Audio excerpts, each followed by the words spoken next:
Patong ang shrimp. Yeah. Ang sunod, alamin na, ukay-ukayin natin to. Yung nakabiri ito ang luto ng napakasarap na seafood mix. Ang aming lulutuin ngayon ay mag seafood mix. Yan, mayroon ng kasag. Mahal kasi yung kasag, kaya 3 piraso lang binili ko. Tayo 500 ang kilo. Saka mayroon scallop, tahong, hipon, saka mais. Ang gagawin ko dito sa limango, sa hipon, piprituhin natin sa sa luya, sa garlic, ginger. Tapos ito, ko lang laga ko lang konti, saka yung mais. Yan. Kasi kakaiba po yung luto natin sa limango pag pirito natin sa sa luya. Yan po yung mga sekreto ng mga inchik. Mainit na yung ating oil, ating mantika. Ilagay na natin yung ginger. Ang ginagamit ko palagi dito yung ginagirituan ng manok. Tapos isabay na natin yung kasag.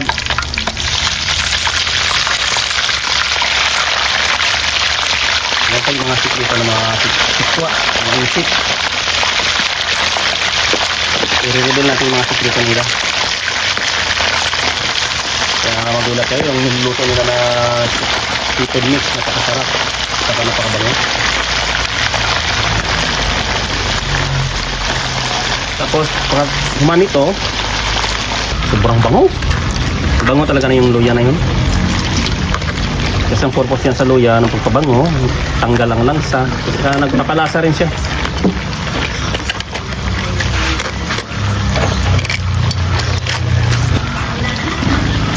Okay na to. Isunod naman natin yung hipon.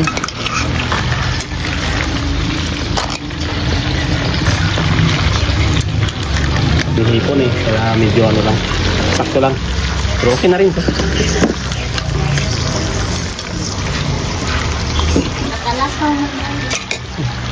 Ito ng ating paborito ni Jasmine na hipon.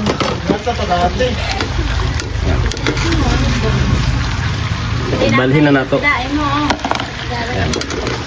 Ilipat na natin ito sa Tapos maglaga tayo ng mais sa saka yung ibang halo niya, yung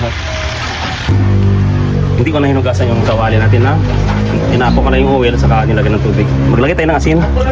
Pag magkulo nito, ilagay natin yung tahong, saka scallop, saka yung yung mais. Takpan natin.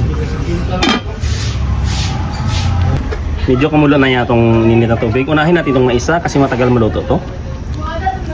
Tapos isunod natin yung scallop sa tahong.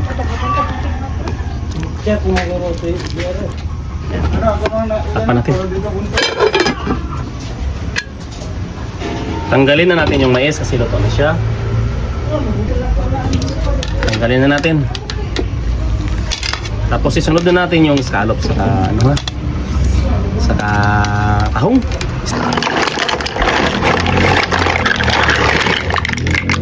Konting pakulo lang to kasi pag malata lumilito siya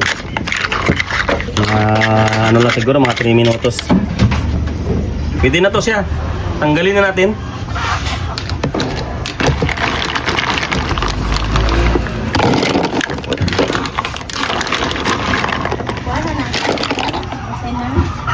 Gagawa tayo ng panimpla niya. Unahin natin yung tayubong. Itong pinakadabis ihalo natin sa mga luto. Ito, tayubong, gaw-gaw, cornstarch.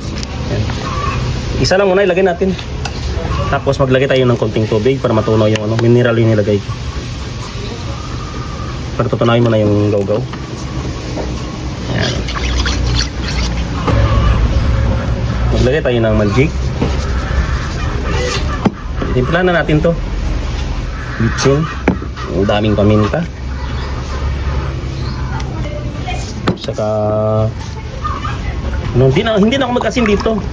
Silver Swan. Saka oyster sauce. Estimate lang yung oyster sauce natin kung ilan nilagay natin. Tapos pagulo-haluin natin. Saka maglagay tayo ng asukal. Mga 2 kutsara na na asukal. Kasi ang sugar magdala dito Yan. Haluin lang. Pero mag-add tayo ng water mamaya kasi medyo marami yung lulutuin natin. Kailangan medyo may sabaw-sabaw siya. Ilagay na natin yung isang butter. Nasa 200 yata to. 200 grams. Busin natin yan. More on butter, more on sarap. Mainit na yung kawali natin. Nakapatok talaga siya. Sabaw ng ating butter.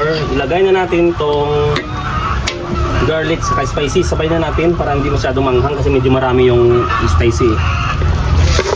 Yung garlic, dalawang ulo yan.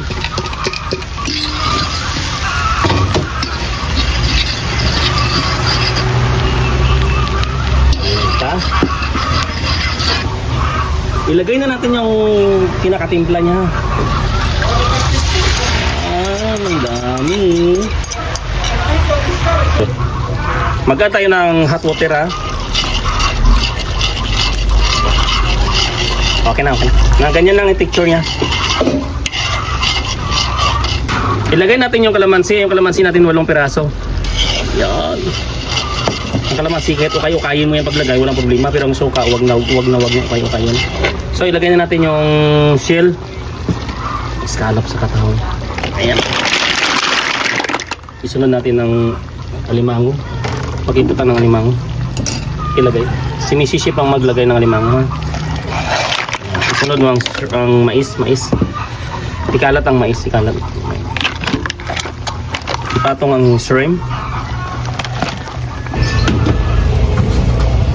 Ayan. Ang sunod, alamin na, ukay-ukayin natin ito. Yung nakabiri, isipan mo ito ng napakasarap na seafood mix. Ito parang medyo special to kasi dito may limango, may dito. Saka yung bango ng ano niya, ng sabaw kasi may kalamansi.